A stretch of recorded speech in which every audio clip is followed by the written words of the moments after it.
Entonces vamos a empezar con este tema que ya les había comentado, que van a ser las dermatitis agudas y crónicas. Como les comentaba, el espectro de las enfermedades dermatológicas es realmente muy amplio.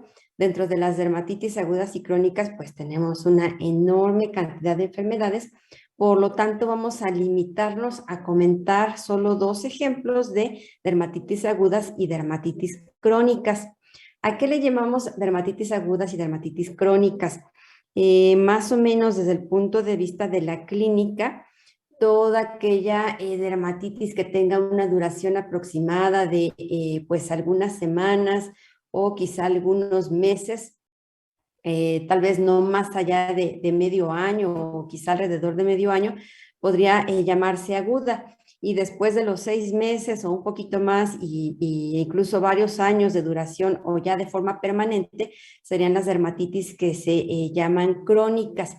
Esto es un poquito cambiante, depende también de cada entidad, no hay un límite preciso, pero en términos generales podríamos quedarnos con la idea de que agudas tienen semanas a meses de duración, crónicas de meses a años de duración o durante toda la vida. Y bueno, dentro de las dermatitis agudas, vamos a ver dos casos, principalmente lo que se refiere a eczema, como nos lo marca el programa, y el eritema multiforme. Dentro de las dermatitis crónicas, vamos a hablar de psoriasis y de líquen plano. Y vamos a abordarlas desde el punto de vista histopatológico. Obviamente, como mucho les recalqué ayer, vamos a hablar también de la correlación clínico-patológica. Entonces, empezando con las agudas, empezaríamos a plantearnos el eczema. Eczema es un término muy amplio porque incluye varias entidades, tanto entidades clínicas como histopatológicas. Eczema se refiere a varias enfermedades inflamatorias, principalmente agudas, que se caracterizan por presentar lesiones que van desde el eritema, un aspecto quizá algo edematoso, a veces con exudación, a veces forma vesículas o ampollas que al romperse van dejando lesiones, como les decía, con cierto exudado que se van cubriendo de costras, a veces pueden sobreinfectarse por bacterias. Entonces, pues hay varias entidades que pueden agruparse dentro de la categoría del eczema. Si lo abordamos desde el punto de vista de los 8 patrones inflamatorios que ayer les resumí muy rápido, que se conocen como los patrones inflamatorios de Ackermann, como podemos ver aquí, bueno, el eczema y todas las enfermedades inflamatorias agudas y crónicas que veremos hoy son como pues un ejemplo de lo que podría corresponder al patrón inflamatorio 1 de Ackermann, es decir, aquella que corresponde a la dermatitis perivascular, superficial o superficial y profunda. Estas 4 que comentaremos hoy más específicamente se consideran superficiales. Esto se los digo nada más para ubicarlos dentro de la histopatología. No necesito que se aprendan todo esto, simplemente que lo vayan comprendiendo para que se vayan ubicando dentro de los cambios histopatológicos. Entonces, acuérdense, es una dermatitis perivascular superficial, básicamente. Si ustedes se acuerdan, ayer les mostraba esta foto en qué consiste esta dermatitis perivascular superficial, pues que el infiltrado inflamatorio está muy arriba en la dermis, principalmente dermis papilar y ubicado alrededor de los vasos sanguíneos. Pero bueno, no todo es tan fácil, no es tan sencillo como establecer 8 patrones o establecer 8 categorías de cambios inflamatorios, porque cada una de estas categorías tienen diferentes subcategorías o subclasificaciones, entonces se complica un poquito más. Yo les decía, además de evaluar el infiltrado que está superficial alrededor de los vasos, hay que determinar en qué consiste este infiltrado. Si son linfocitos, polimorfonucleares, macrófagos, células plasmáticas, etcétera. Les recalco, desde el punto de vista histopatológico, las dermatitis agudas van a estar caracterizadas por un infiltrado de linfocitos y de macrófagos, diferente a lo que habitualmente nosotros consideramos infiltrado inflamatorio agudo. Casi siempre que hablamos de inflamación aguda, hablamos de polimorfonucleares. Esta es la excepción. Las dermatitis agudas consisten en linfocitos y macrófagos. Y ayer ya les adelantaba, además de evaluar el infiltrado, los cambios acompañantes, por ejemplo, si hay daño propiamente en los queratinocitos o no lo hay, y si hay algunas otras alteraciones tanto en la epidermis como en la dermis acompañando este infiltrado inflamatorio. Es así que entonces vamos haciendo diferentes pues subcategorías. Dentro de la dermatitis perivascular superficial separamos en dos grandes grupos, cambios epidérmicos y los que no tienen cambios epidérmicos. Las enfermedades que vamos a comentar hoy, todas tienen cambios epidérmicos. Y bueno, dentro de las que presentan cambios epidérmicos tenemos otra división, algo que se llama de interfase y algo que se llama espongiótica. La de interfase a su vez se divide en bacular y liquenoide. La espongiótica se divide en espongiótica únicamente, espongiótica psoriasiforme y espongiótica liquenoide. Yo sé que les suenan muy raros estos términos, solamente los voy a ubicar. El eczema sería entonces, como definición histopatológica, una dermatitis perivascular superficial con cambios epidérmicos, espongiótica, hasta ahí. Eso sería el eczema. El eczema, pues, está constituido por varias entidades, como les decía, no es una enfermedad única. Hay varias entidades que pueden agruparse dentro del apartado del eczema. Y como ejemplo, nosotros vamos a hablar de la dermatitis de contacto, y es la dermatitis de contacto alérgica, para diferenciar de otra dermatitis de contacto, que es la que se produce por toxicidad directa. Bueno, entonces, ¿a qué se refiere estos términos que les estaba comentando? Espongiótico hace referencia a un mecanismo de formación de vesículas o ampollas. Espongiosis es cuando la epidermis empieza a tener edema. Este edema, este líquido, se acumula principalmente entre los queratinocitos. Por lo tanto, los queratinocitos se van separando unos de otros debido al líquido que se acumula. Se separan tanto que las uniones entre los queratinocitos se rompen y entonces se van formando las vesículas o ampollas, va quedando literalmente un agujero. A eso se refiere el término de espongiosis. Acuérdense, es un mecanismo de formación de ampolla secundario al edema que hay entre los queratinocitos. Entonces, tenemos que dermatosis espongiótica es aquella que va a tener separación de queratinocitos individuales por edema intercelular. Entonces, hay enfermedades tanto clínicas como histopatológicas que van a cursar con espongiosis. La espongiosis tiene como consecuencia, ya les decía, la formación de vesículas, y estas entidades que se caracterizan por espongiosis van a tener formas tanto agudas, subagudas y crónicas.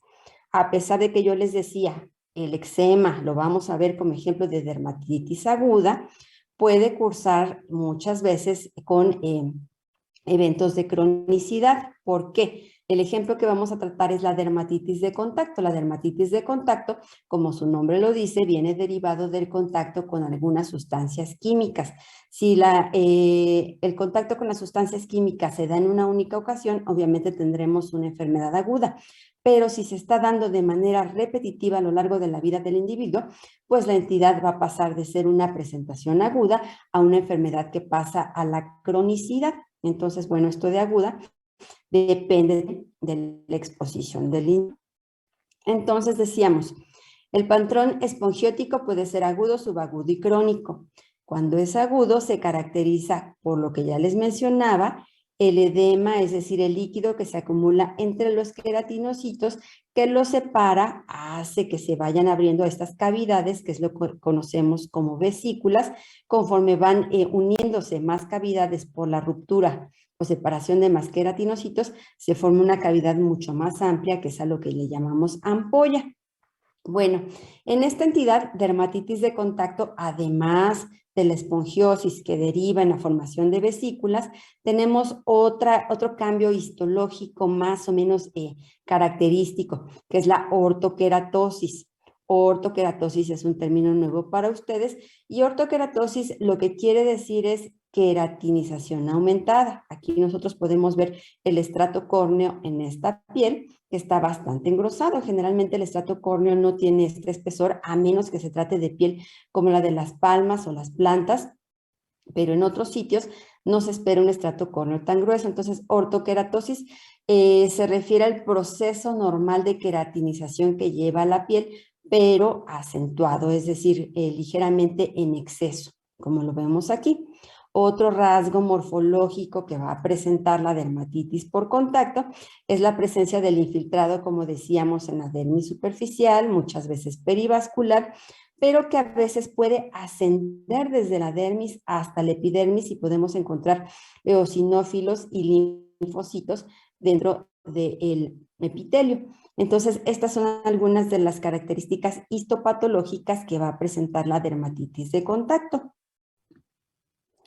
Ya cuando pasa de una fase aguda, como les decía, el individuo está teniendo una exposición repetida a la agente que le está causando esta dermatitis, puede pasar de la fase aguda a una fase pues ya un tanto subaguda, como podemos ver aquí. Ya no hay formación de tantas vesículas, sino que lo que viene a continuación es que la piel empieza a engrosarse, hay un aumento en las capas que forman la epidermis, empieza a haber un poco más de infiltrado inflamatorio y empieza a desaparecer esta formación de vesículas.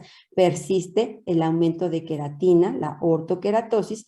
Aquí podemos ver un poquito avanzada dentro de la etapa subaguda, donde ya no vemos formación de ampolla, vemos más infiltrado que va ascendiendo hacia la epidermis y una capa de ortoqueratosis mucho más gruesa todavía. Entonces, como ven, algo que caracteriza muchas veces a las dermatitis cuando están en su fase realmente aguda, es decir, muy inicial, pues es la formación a veces de ampollas, de vesículas y el infiltrado inflamatorio que asciende hacia la epidermis. Conforme va pasando la cronicidad, cambia su aspecto morfológico y más bien tiende al engrosamiento, al aumento en el número de capas de la epidermis y a veces al contrario, en lugar de engrosamiento, pasa a la atrofia, se reduce el espesor de la epidermis. Entonces, en términos muy generales, dermatitis aguda vista al microscopio, presenta infiltrado inflamatorio y formación muchas veces de vesícula y ampolla. Dermatitis crónica vista al microscopio tiende más bien a el engrosamiento de la epidermis o al contrario, atrofia de la epidermis. ¿Vamos bien hasta aquí, chicos? Sí, doctora. Bueno, todas estas características que yo les describía de la dermatitis por contacto, pues se presta a diagnósticos diferenciales múltiples, como estas entidades que vemos aquí, pues que tienen etiología muy diversa. Entonces, si a nosotros como patólogos nos dan una biopsia de piel, no nos dan mayor referencia clínica, pues lo más que yo puedo diagnosticar es una dermatitis perivascular superficial con cambios epidérmicos, espongiótica y los diagnósticos diferenciales estos y quizá otros 10 más. Esto obviamente no le sirve mucho al dermatólogo, pero si el dermatólogo me da otra información clínica, si me muestra una fotografía de las lesiones o me explica que las lesiones consisten en pápulas o placas eritematosas con prurito, que después formaron, como vemos aquí, vesículas como estas pequeñitas o ya que se van juntando, ampollas como esta grande, pues es mucho más fácil suponer de qué se trata. Además, si nos dice que el paciente refiere que ocurrieron después de 2 días de que la señora estuvo lavando con un detergente nuevo, pues entonces es muy fácil suponer que se trata de una dermatitis por contacto. Entonces, aquí queda muy claro cómo se requiere de los datos clínicos, conocer el aspecto clínico de las lesiones que se están biopsiando para que podamos hacer la adecuada correlación y entonces sí yo como patólogo voy a poder reportar una dermatitis por contacto. Obviamente, las dermatitis por contacto no requieren de un estudio histopatológico para el diagnóstico definitivo. El diagnóstico generalmente pues lo da la historia clínica, la información que da el paciente, el uso de algunas sustancias con las que ha tenido contacto y que después de la exposición pues se genera la presentación de las lesiones. Generalmente, si no es fácil identificar cuál fue el agente causal, se recurre a algunas pruebas clínicas, como las típicas pruebas con parche, para identificar cuál es el alergeno, y ya en casos muy, muy difíciles donde no es posible identificar o la presentación clínica es muy, muy atípica, muy distinto a lo habitual, llega a recurrirse a la biopsia, pero generalmente este es diagnóstico clínico. Sin embargo, bueno, es un buen ejemplo para mostrar la correlación clínico-patológica, ya que vimos cuál es el mecanismo por el cual se lleva a cabo una lesión en dermatitis por contacto. Esta es una reacción de hipersensibilidad tipo 4, que ya saben perfectamente de qué se trata, donde pues la respuesta va a estar mediada por células. Obviamente el paciente debió haber estado previamente sensibilizado y en una exposición subsecuente puede tardar hasta 48 horas en empezar a mostrar las lesiones. Y lo que ocurre aquí es que estas células reactivas, los linfocitos T, van a propiciar estos cambios de edema, estos cambios inflamatorios que van generando la formación de las vesículas. Y esto es lo que se traduce en lo que vemos aquí clínicamente, la formación de vesículas y ampollas. Y bueno, como les decía, nos estamos refiriendo a la dermatitis por contacto alérgica, que está mediada por una reacción de hipersensibilidad tipo 4, diferente a la irritativa o por irritante primario, que se lleva a cabo por una por un daño directo de toxicidad de estos agentes químicos. Se conocen más o menos unos 3,000 componentes químicos que pueden generar dermatitis por contacto.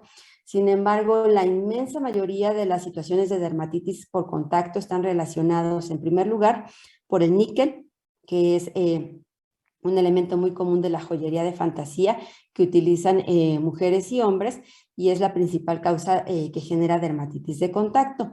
Entre otros agentes, pues son muy comunes los tintes, algunas sustancias que utilizan para conservar, principalmente cosméticos o cremas, todo esto de aplicación tópica, agentes para conservar, agentes para perfumar, estos cosméticos también. Entonces, la inmensa mayoría se va a dar por este tipo de agentes químicos.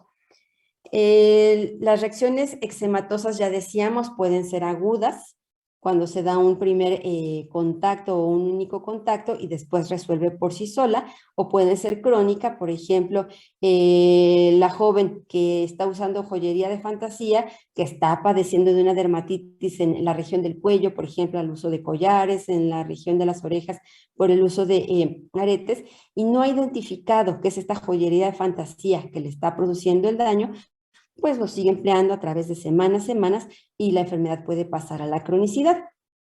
En cuanto a edad, pues es diversa debido a que todo mundo está expuesto a diferentes sustancias químicas, igual no hay un predominio por sexo, todos estamos expuestos. La localización pues va en relación al agente causal. Si se trata de cosméticos, por ejemplo, el maquillaje de las mujeres obviamente va a ser en cara. Si se trata de joyería, los sitios muy comunes son cuellos, las muñecas, la región de los lóbulos de las orejas, etcétera. Depende del agente causal. Un factor muy común es la exposición laboral. Por ejemplo, en los hombres adultos es muy común que sea en las manos donde se va a presentar esta dermatitis. Muy comúnmente puede presentarse por el cemento. Entonces, imagínense los trabajadores de la construcción, generalmente van a localizar pues estos cambios en las manos o las muñecas. Y bueno, además de la lesión inicial donde se tuvo contacto con el agente causal, pues también puede haber lo que se conoce como reacciones IDES. No sé si ustedes han oído hablar qué son estas reacciones IDES. Son como lesiones satélites, lesiones a distancia. unos centímetros más allá de donde se tuvo contacto con el agente causal, esta reacción de hipersensibilidad puede estar generando lesiones a distancia, es decir, aunque no se tuvo contacto en este sitio, puede originarse una respuesta inflamatoria debido a la llegada de estas células reactivas. Entonces, no necesariamente se va a localizar la lesión donde se tuvo directamente el contacto, sino hacia la periferia, que es lo que se conoce como lesiones satélites o reacciones IRES. Y entonces les decía, el diagnóstico va a ser meramente clínico, las pruebas cutáneas ayudan a resolver la inmensa mayoría de los casos y son muy contadas las situaciones en que se tendrá que recurrir a una biopsia. Pero repito, es importante conocer la histopatología para tener una idea de cuáles son los cambios morfológicos que van a generar el aspecto clínico que van a guardar las lesiones. ¿Vamos bien hasta aquí, chicos? Sí, doctora. Bueno, pues entonces dejamos la dermatitis por contacto y vamos a hablar del eritema multiforme, que es otro ejemplo de dermatitis aguda. En el caso del eritema multiforme, lo mismo, vamos a ubicarnos. También es una dermatitis perivascular superficial con cambios epidérmicos, espongiótica, pero esto se clasifica dentro de los cambios psoriasiformes. Esto no necesito que les quede totalmente claro ni que se lo aprendan, simplemente vamos a ubicarnos, cómo es que lo vamos clasificando los patólogos. ¿A qué le llamamos dermatosis psoriasiformes? A toda aquella enfermedad que desde el punto de vista histopatológico curse con engrosamiento de la piel. Aquí les pongo un ejemplo de piel sana, piel normal. Vean cuántas capas hay de queratinocitos. Yo creo que no pasa de las 6, 8 capas. Vean una lesión psoriasiforme. Vean el espesor de la epidermis y el número de capas de queratinocitos que están constituyéndolo. A esto le llamamos psoriasiforme, es decir, las lesiones que cursan con acantosis. Este es un término nuevo. Acantosis se refiere al aumento en el número de capas del estrato espinoso de la epidermis, es decir, todos estos queratinocitos abajo del estrato córneo. Ajá, esto es acantosis. Y bueno, se le da el nombre de psoriasiforme a esta acantosis o engrosamiento que se da de manera regular y uniforme. ¿A qué se refiere esto?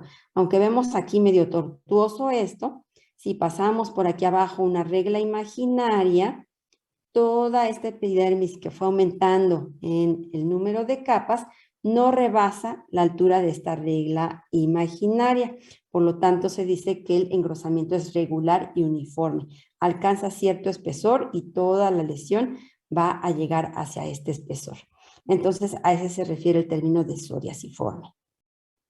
Bueno, entonces decíamos, se trata de una acantosis epidérmica regular. Además, estas lesiones psoriasiformes se van a acompañar de, perdón, me estoy aquí haciendo un poquito bolas, no estamos hablando del eritema multiforme, estamos hablando de psoriasis, como ejemplo de dermatosis crónica. Esta es crónica psoriasiforme. No sé por qué les puse eritema al principio, es psoriasis. Es un ejemplo de enfermedad inflamatoria crónica de aspecto psoriasiforme. Entonces, decíamos, además de esta acantosis epidérmica regular, la psoriasis propiamente se acompaña de otros cambios. Paraqueratosis. ¿A qué se refiere este término de paraqueratosis? Es otra forma de queratinización de la piel. Esta es una queratinización anormal, porque generalmente cuando los queratinocitos maduran, van ascendiendo y van madurando dentro de la epidermis, estos queratinocitos empiezan a perder sus núcleos y empiezan a llenarse de queratina, que es lo que va a formar el estrato córneo. Aquí lo que ocurre es que hay una maduración y una proliferación tan acelerada de la epidermis que cuando los queratinocitos pasan al estrato córneo, no tienen tiempo de deshacerse de sus núcleos, los mantienen, como podemos ver aquí, algunos pequeños núcleos se mantienen, cosa que es totalmente anormal, y aún las células con sus núcleos empiezan a queratinizarse. A eso se le llama paraqueratosis. además de que se pierde el estrato granular. Si ustedes se acuerdan, entre el estrato espinoso y el estrato córneo, generalmente hay un estrato granular. Este se pierde debido a que tampoco hay tiempo de formarlo por este crecimiento tan acelerado que están teniendo la epidermis. Otra característica común es que entre este estrato córneo aumentado, engrosado, vamos a encontrar polimorfonucleares, es decir, que las células inflamatorias que se encontraban alrededor de los vasos en la dermis superficial empiezan a ascender y pueden llegar hasta el estrato córneo. Y en el estrato córneo forman algo que nosotros llamamos abscesos de Monroe. Esto es algo más o menos característico de esta entidad, de la psoriasis. Entonces ya tenemos varias características: la acantosis o el engrosamiento epidérmico regular, la paraqueratosis, es decir, un aumento de la queratinización y de forma anormal, y los abscesos de Monroe son más o menos característicos. Y bueno, un tip aquí para que ustedes se acuerden y reconozcan la psoriasis: más o menos se compara este perfil del corte de la piel con un peine, donde el lomo del peine está aquí y los dientes del peine están acá. Entonces, más o menos para que ustedes lo recuerden. Bueno, otra característica de la psoriasis es que las papilas dérmicas empiezan a llegar muy arriba. Esta es una etapa muy inicial, como ven, todavía no se ha engrosado toda la epidermis, empieza a haber queratinización, empiezan a crecer algunas crestas interpapilares hacia la profundidad. Aquí ya lo vemos más avanzado. Pero bueno, algo muy característico es que las papilas dérmicas, donde se encuentran los capilares dérmicos, empiezan a subir demasiado. Suben tanto que se empieza a adelgazar esto, que se conoce como placa suprapapilar. Entonces, esto sube demasiado. Aquí podemos verlo mejor ya en una etapa más desarrollada. Estas papilas con sus capilares llegan muy arriba. Los capilares generalmente van a estar muy dilatados.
¿Están ahí, chicos?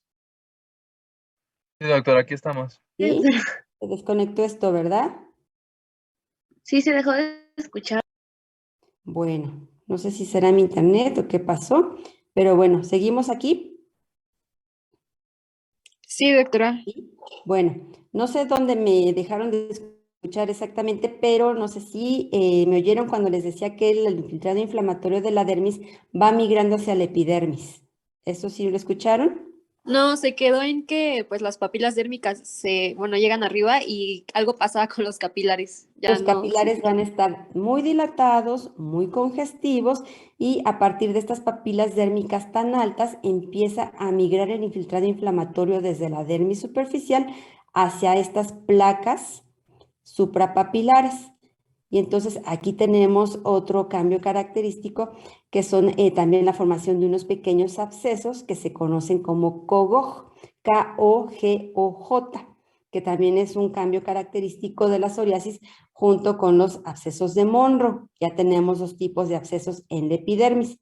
¿Vamos bien? Sí, doctora. Sí, doctora. Bueno, pues entonces aquí tenemos este aspecto. Estos son los abscesos de Monroe, que les decía que están ubicados precisamente en la capa córnea, que están formados por polimorfonucleares. Y aquí tenemos los de KOGOJ, que están en la placa suprapapilar. Son 2 tipos de abscesos. Ajá. Entonces, aquí tenemos el recuento de lo que explicaba hace rato. Podemos tener las placas epidérmicas suprapapilares con los capilares muy dilatados, muy cercanos, y esto nos da la correlación con un signo clínico muy característico de la psoriasis, que es el signo de Auspitz, A-U-S-P-I-T-Z. ¿Qué pasa? Cuando ustedes rascan una escama de la superficie, empieza a aparecer un puntillo rojizo y pequeñas hemorragias puntiformes. Esto es porque los capilares están muchas veces tan arriba que cuando ustedes despegan la placa de queratina, dejan expuesto el capilar y empieza a sangrar directamente hacia el exterior. Y bueno, con todas estas características histopatológicas que les comenté de la psoriasis, no es tan fácil concluir que se trata de esta entidad, porque tenemos diferentes diagnósticos diferenciales. Hay otras entidades que pueden mostrar también estas características histopatológicas y de etiologías muy diversas. Por lo tanto, no es suficiente con que yo tenga una biopsia de piel e identifique los cambios, porque no la voy a calificar directamente como psoriasis hasta que tengo la correlación con la clínica. Si tengo la información donde me dicen que se presenta la enfermedad como placas, que empezaron primero con una base eritematosa, como lo vemos aquí en la orilla, después se fueron agregando el engrosamiento de la piel, la formación de placa, que empezó a llenarse de costras, de queratina, que dan un aspecto como de escamas blanco-plateadas, y que la presentación es simétrica, generalmente afectando zonas como los codos, las rodillas, los glúteos, a veces también la región sacra, a veces también el cuero cabelludo. Pues ya más o menos me voy orientando muchísimo más hacia que los hallazgos histopatológicos corresponden efectivamente con una psoriasis. Este es el signo de Auspitz que les comentaba. Si ustedes rascan con la uña y levantan algunas de estas placas totalmente queratinizadas, van a dejar esto expuesto, un puntilleo o hemorragia puntiforme que deriva de estas papilas dérmicas, de estos capilares que llegaban ya muy arriba dentro de la epidermis y entonces quedan al desnudo y empiezan a sangrar directamente. Entonces, pues aquí podemos hacer la correlación de los cambios que les mostré desde el punto de vista histopatológico y cómo es que generan estas lesiones desde el punto de vista clínico. Les decía, la piel se va engrosando, va aumentando en capas, lo que genera este aspecto de placa de la lesión. Les comentaba, empieza a generarse una capa de paraqueratosis, gran cantidad de queratina, que es lo que va a generar la presencia de estas escamas cubriendo la lesión, y este es un aspecto muy, muy típico. Obviamente también la psoriasis es una entidad de diagnóstico clínico, a menos que no se presente con estas lesiones tan características, pudiera requerir de un estudio histopatológico, pero esto generalmente no ocurre, es la excepción. Sin embargo, bueno, pues es importante repasar los hallazgos morfológicos para que ustedes hagan la correlación con el aspecto clínico que tienen las lesiones. Y la psoriasis, bueno, pues ya yendo un poquito hacia su etiología, esta es desconocida, es una enfermedad crónica, tiene una base genética muy importante, sin embargo, también juegan un papel fundamental factores ambientales. Muchas veces empiezan a presentarse las lesiones después de traumatismos. A esto le conocen como fenómeno de Koebner, el hecho de que después de un traumatismo se desencadene la enfermedad. También se ve asociada al uso de múltiples fármacos, infecciones ya sea por virus, bacterias, hongos, y prácticamente es amplia la lista de agentes infecciosos que pueden estar desarrolladas. Incluso se dice que situaciones de estrés pueden generar el desarrollo de psoriasis. Como ven, entonces, pues es multifactorial, pero a ciencia cierta no se sabe qué es el agente que desencadena esta enfermedad. Además de localizarse en la piel, también puede asociarse con artropatía. Se dice que entre un 10 a 30% de los pacientes con psoriasis presentan daño articular muy parecido al que se presenta en la artritis reumatoide. Y bueno, pues esta enfermedad se considera una enfermedad autoinmune, que está mediada también por la inmunidad celular, participan las células T, y se cree que estas células T van a ser las generadoras de gran cantidad de citocinas, entre ellos el interferón alfa, el factor de necrosis tumoral y algunas otras interleucinas, que se cree que son las que inducen a los queratinocitos a proliferar de esta manera tan acentuada y tan acelerada, y por eso el engrosamiento de la piel y la queratinización tan repentina y abundante. Entonces, hasta ahora así es como se ha explicado la patogenia de esta enfermedad, secundario a la producción de todas las citocinas generadas por las células T involucradas y que inducen a la proliferación epidérmica. Y en cuanto a la edad de presentación, pues se reconocen dos picos principalmente, uno entre los 20 y 30 años, otro entre los 50 y 60 años, aunque desde la infancia puede presentarse la enfermedad. No hay límite para esto. ¿Vamos bien, chicos? Sí, doctora. Sí, doctora. ¿Quedó claro? Bueno, pues entonces ahora sí vamos a pasar a el eritema multiforme. Entonces, la ubicación que les di hace rato como una enfermedad psoriasiforme era de la psoriasis. Ahora sí vamos con el eritema multiforme. Nuevamente es una dermatitis perivascular, superficial, con cambios epidérmicos. Aquí dejamos ya los cambios espongióticos y lo que predomina más bien es la inflamación de interfase. Ahorita les explico a qué se refiere esto de interfase y que quienes leyeron el Robbins vieron este término. En los cambios epidérmicos e inflamatorios de interfase hay una división en vacuolar y liquenoide. Vacuolar quiere decir que predomina, además del infiltrado inflamatorio de la dermis, degeneración vacuolar de los queratinocitos basales. ¿A qué me refiero con esto? Que los queratinocitos que van aquí abajo en la capa basal de la epidermis empiezan a dañarse, a morir y van dejando estos huecos o pequeñas vacuolas. A esto me refiero con degeneración vacuolar. Entonces, ya hablábamos hace rato de un mecanismo de formación de vesículas y ampollas que era la esponjiosis. Ahorita les estoy mencionando un segundo mecanismo de generación de vesículas y ampollas, que es la degeneración vacuolar.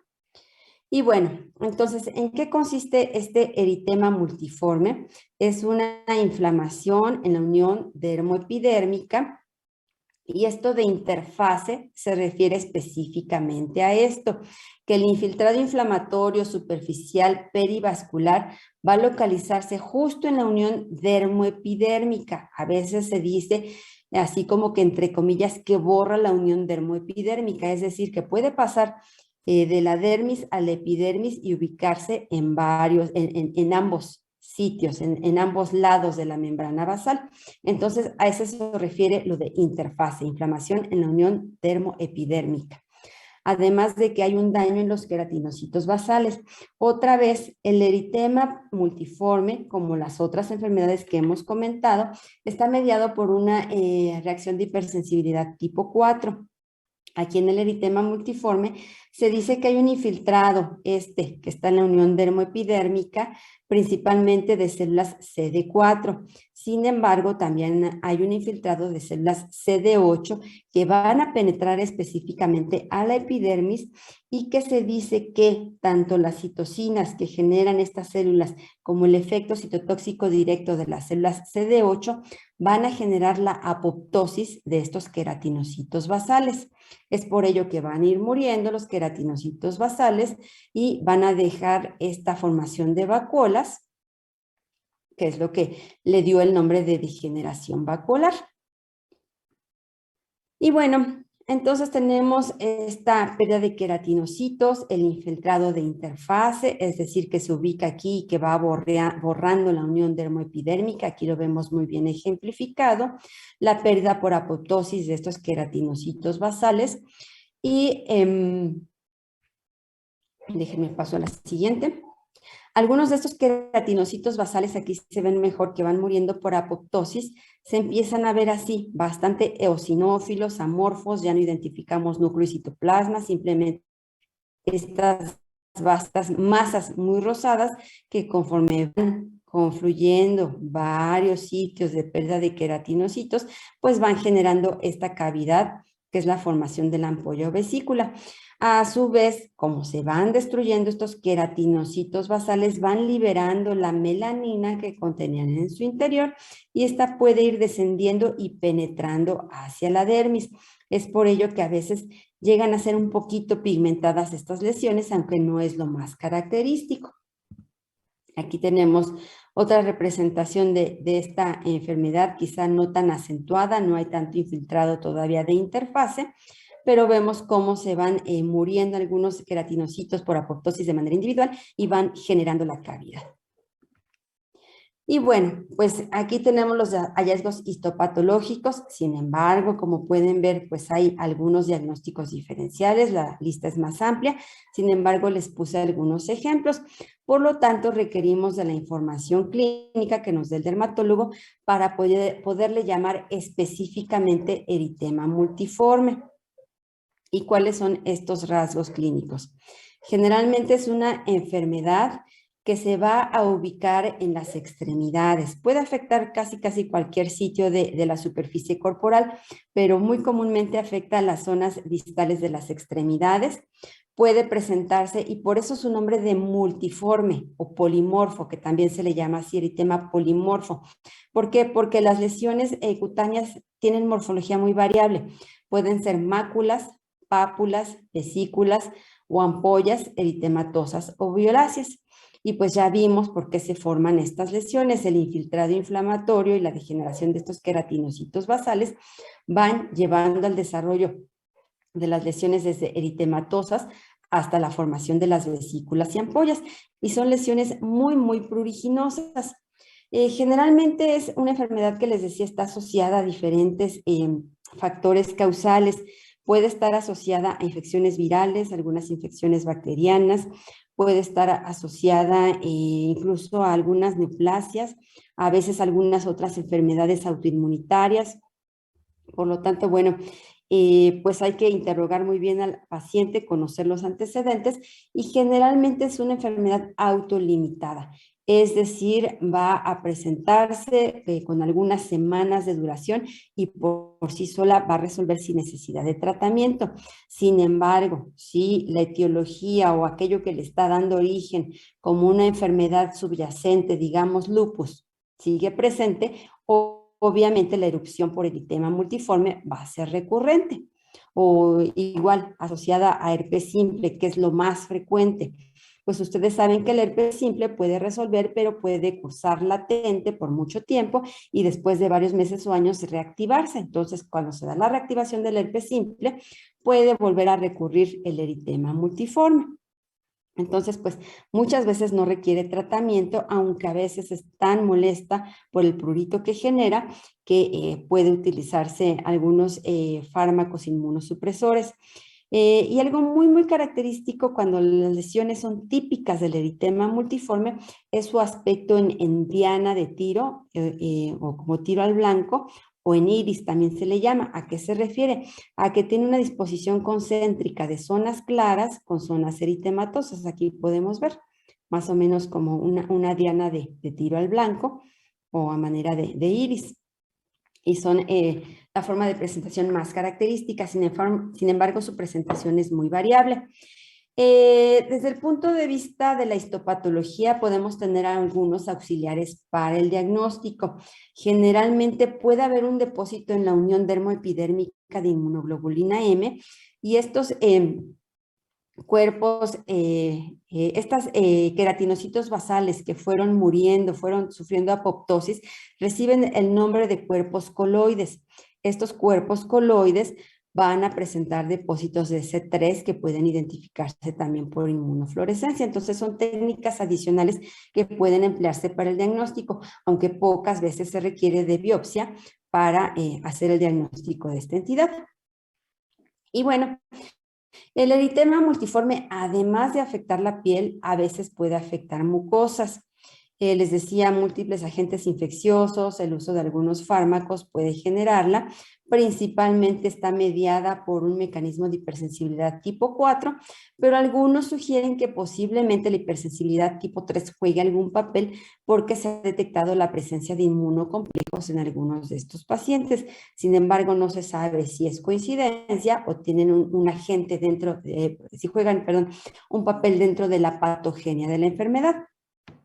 Y bueno, si ustedes leyeron el Robbins, van a ver que cuando se habla de eritema multiforme, se habla de algunas otras entidades, como el síndrome de Steven-Johnson o como la necrolisis epidérmica tóxica. Bueno, es que el eritema multiforme, tanto desde el punto de vista clínico como desde el punto de vista histopatológico, está muy ligada a estas entidades.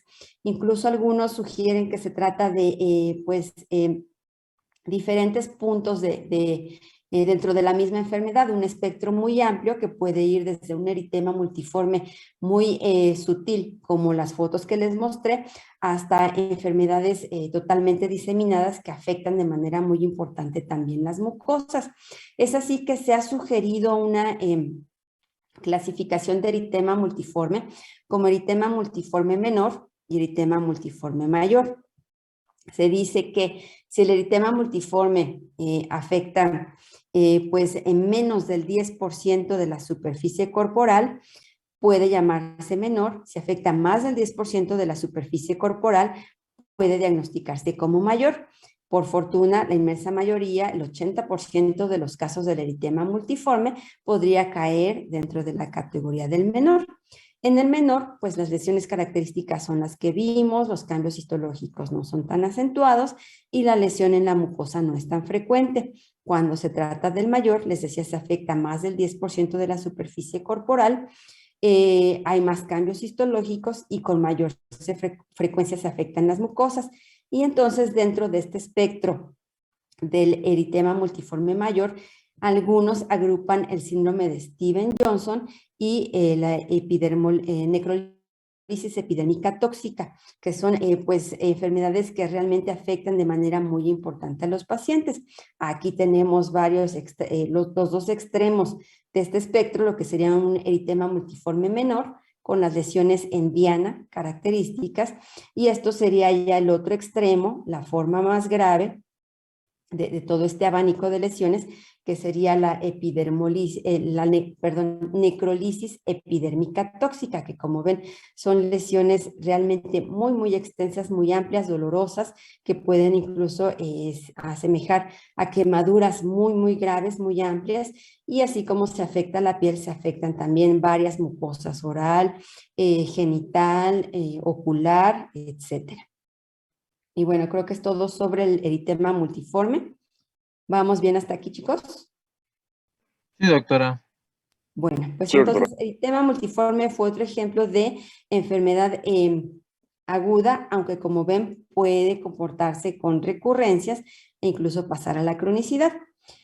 Y bueno, pasamos a la última entidad, que es el líquen plano. Este se caracteriza por ser una enfermedad que se considera crónica.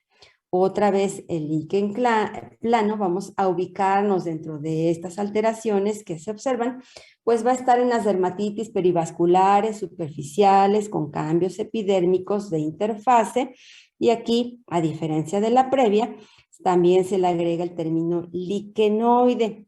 ¿A qué se refiere el término liquenoide? Liquenoide en la clínica se refiere a que la lesión forma más bien una placa, así como que derivado de la botánica que divide algunos de los hongos y demás en musgos y líquenes, etcétera. De ahí deriva la clínica. En la histopatología, liquenoide se refiere a este infiltrado en la unión dermoepidérmica, pero a manera de una banda muy bien marcada, muy bien definida. Entonces, a esto se le dio el nombre desde el punto de vista histopatológico de liquenoide, y ahorita lo van a ver en foto para que les quede más claro. Y bueno, dentro de este grupo de dermatitis de interfase liquenoide, pues tenemos este infiltrado denso en unión dermoepidérmica que la oscurece, como les decía hace rato, decimos que la oscurece porque, bueno, ya no queda muy bien definida la diferencia entre dermis y epidermis, se pierde un poquito el aspecto de la membrana basal. Y bueno, además de ser superficial, también puede llegar a afectar la dermis profunda, este infiltrado inflamatorio. Bueno, además, aquí lo que les decía, el infiltrado liquenoide, si se fijan, es un infiltrado muy, muy denso, en banda, que ya no nos deja ver dónde está la membrana basal, dónde están los queratinocitos basales, como que vemos que por acá arriba está epidermis, acá abajo dermis, pero dónde está justo la división no lo podemos ver debido a este infiltrado liquenoide, es decir, muy denso y en banda. Además de estos cambios del infiltrado inflamatorio, se agregan cambios en la epidermis. La ortoqueratosis, que ustedes saben ya a qué se refiere este término, es el mecanismo de queratinización más o menos normal, pero que se da de manera muy acentuada, por lo tanto, parece que tenemos un estrato córneo más grande de lo normal. Aquí tenemos otro término, hipergranulosis, es decir, que el estrato granuloso se acentúa mucho más. Aquí lo vemos, todas estas zonas que se ven más oscuras es el estrato granuloso aumentado. Y además también hay acantosis, ustedes ya conocen este término, se los acabo de explicar, es decir, un aumento en el espesor de la epidermis debido a mayor proliferación del estrato espinoso, es decir, estos queratinocitos que están del estrato córneo para abajo. Ajá. Y algo muy característica de esta proliferación es que es de manera muy irregular, lo que le da un aspecto que los patólogos le llamamos como en dientes de sierra. Vean cómo se van formando estos piquitos y bueno, pues esto nos ayuda mucho a identificar y a recordar la histopatología de esta entidad. Entonces sumamos infiltrado liquenoide, ortoqueratosis, hipergranulosis, acantosis irregular que le da un aspecto en dientes de sierra. Pero, pues, además, esta enfermedad también está mediada por mecanismos celulares de inmunidad. Entonces, tenemos que también estos mecanismos de inmunidad celular van a llevar a cabo la muerte de queratinocitos basales, como lo hemos visto en entidades previas. Igual se van a formar estos cuerpos eosinófilos amorfos, que son los queratinocitos que han ido muriendo. Aquí no forman vesícula, no forman ampolla, simplemente los vamos viendo entre el infiltrado inflamatorio, y en esta enfermedad se le da el nombre de cuerpos de Sivate, que son igualitos a los cuerpos coloides que les mostraba en la entidad anterior, en el eritema multiforme. Aquí les da más bien por llamarles cuerpos de Sivate, y que también si les hacemos inmunofluorescencia, igual que los anteriores, van a tener C3, o sea, vamos a identificar complemento, y también en la unión dermoepidérmica vamos a poder identificar inmunoglobulina M. Bueno, entonces, tenemos ya los cambios histopatológicos que pueden verse en líquen, sin embargo, no son exclusivos del líquen. Tenemos otras entidades con otras etiologías muy diferentes que pueden presentar los mismos cambios histopatológicos. Por lo tanto, necesitamos que el dermatólogo nos dé información clínica suficiente.